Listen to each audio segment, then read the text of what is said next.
Britânia e Dakota a start playoff final de junior do Estádio Guillermo Próspero Trinidad. Primeiro tempo, Britânia com leve domínio, tá aproveitar bom e tá vai arriba na 12 minutos com o gol no tapa Keanu Maduro. Dakota reaccionou de biai 3 minutos depois, tá logra o gol de empate para meio de Teo Teixeira. Na de 26 minutos, Myron Cario de tá anotar para Britânia vai arriba 2-1, com qual score halftime a Bayadin. Tem de dois tempos, nós mira diferente Dakota, tocando, desmarcando bom, usando de punta na bom também. Ele bom cruze, na de 3 minutos e de dois tempos, Ricky Hodge se cabeça bom para empatar o partido 2-2. Dakota sigue pondo pressão e estava dominando o partido. Pero estava a Britânia de contra-ataque, estava em oportunidade para casco com a vitória. Gol baixi.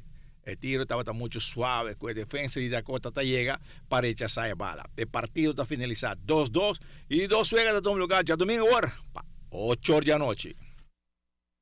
E maneira nada bisa, atleta nang que está buscando classificação ainda para Rio 2016 está trodden bom den dia na Rio, que falta solamente 80 dias para a apertura de Juegos Olímpicos. Informação de Aruba Bank, Banco Olímpico.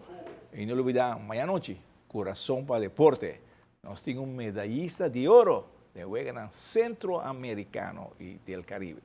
Não perder. Tempo nós temos a medalha de ouro. Está dentro do Coração para Deporte amanhã. Não está com o PRJ Webs, por bem, Rio 2016. Outro programa interessante. E Ronnie está claro para vai correr 4 dias. Lá inscrevi. Seguro que doce não está claro. Registrar. Check.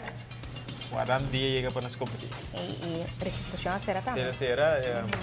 Começa, está caminata fun run kabira hopi popular e assim está.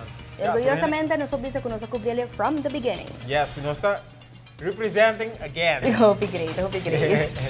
Bueno, assim também nos repasar notícias de ayer. Invitação para a notícia, termina de notícia, notícia.